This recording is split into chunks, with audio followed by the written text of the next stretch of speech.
What's up, y'all? My name is Trevor Wentt. I'm a visual artist based out of Raleigh, North Carolina. I make art to challenge perspectives and give hope to the marginalized and oppressed. And today I'm talking about why I choose to shoot with prime lenses.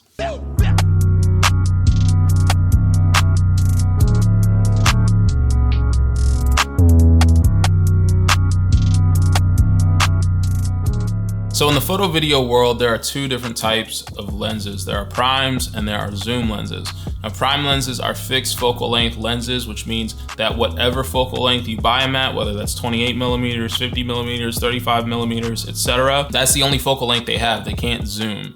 Now, zoom lenses do just that. They zoom. They have focal lengths in a range, 24 to 70, 70 to 200, 10 to 55, different ranges like that. And those are the ranges that you can zoom and capture photos and videos and things like that. Now, I personally shoot with 3 different prime lenses in my personal kit. I shoot with a 28 millimeter, a 55 millimeter, and an 85 millimeter. That's my personal gear. And then for my work gear with my C100 that I use for work and different things like that, we're shooting with one prime, we're shooting with 100 millimeter macro, and then we're shooting with 24 to 70. And we had a 16 to 35, but don't ask me what happened about that or happened to that, because it's a bad day. It's a very bad day. So there are pros and cons to shooting with either type of lens, whether primes or zooms, but these are the 3 reasons why I choose to shoot with primes.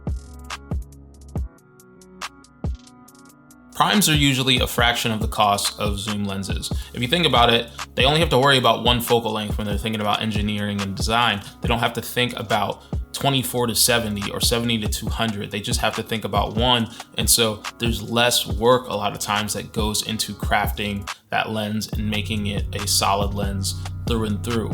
So for me, when I was deciding to switch from Canon to Sony, my decision kind of came upon, do I go and get a 24 to 70 for $2,000, or do I buy 3 different lenses for less than the cost of that have some benefits that come with them that I'll talk about in a second.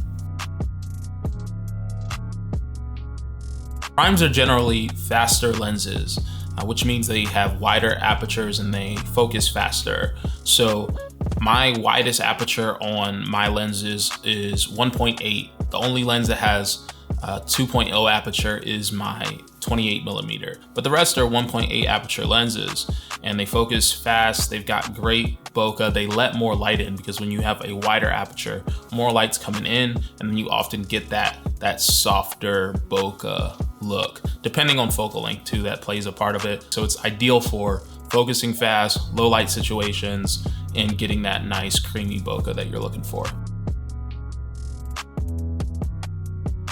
Primes are also sharper lenses most of the time, because there's less moving parts, because there's not, a range of what's going on there. One, lenses are usually sharpest at their middle aperture.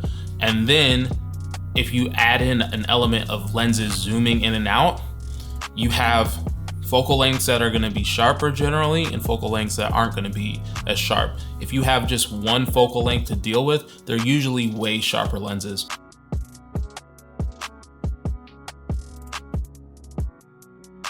Now, like I said, there are some cons to shooting with primes. First off, you can't zoom.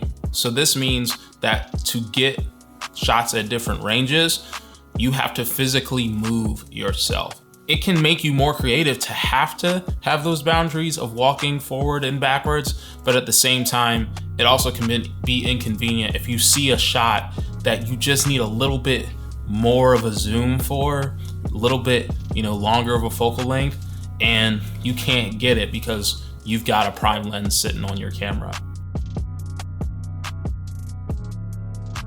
Second, you might have to change your lenses a lot more often. I know for me, I'm not the type of person that just has this immediate vision that is crafted before I walk into a shoot. I might plan stuff out, but as I'm shooting, I'm getting a rhythm for what I actually want, because I'm an external processor.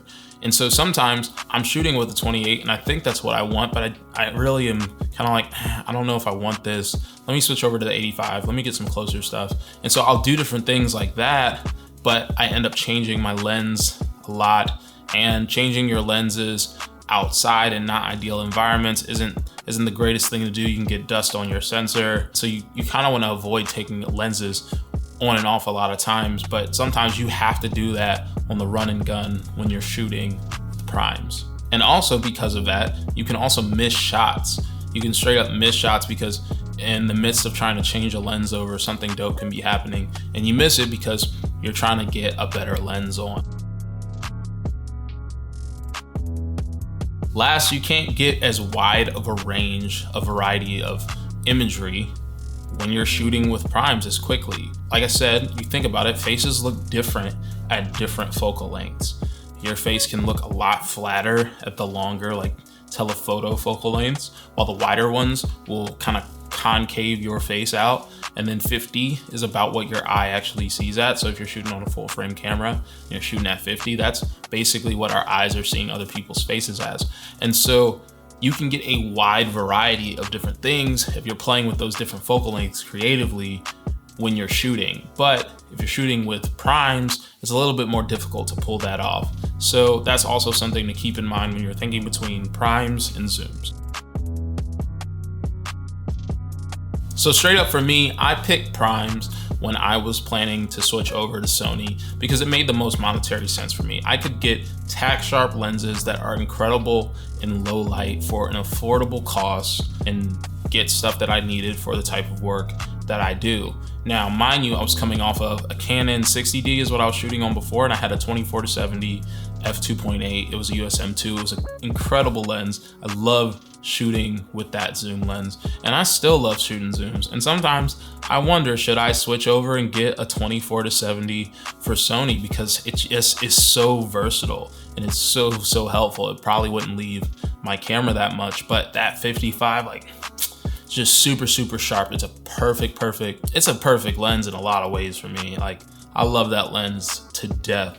And so it made the most sense to me. It made the most sense for me. And so that's why I did it. So that's the video, y'all. Hit the comments and let me know what type of lenses that you're shooting with. If you're shooting with primes or you're shooting with zooms, feel free to ask me any questions about lenses and things like that in the comments as well.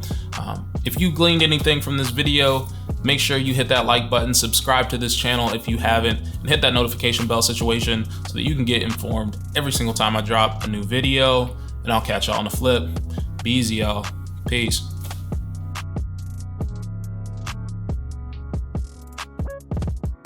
If you've wondered why I do this, it's because not because I'm a Star Trek fan, because I don't think I've ever really watched Star Trek. I do this because I'm from Virginia Beach, and Pharrell used to do this all the time. And live long and prosper, it just seems like a dope thing to say to people. So live long and prosper, y'all. Be easy.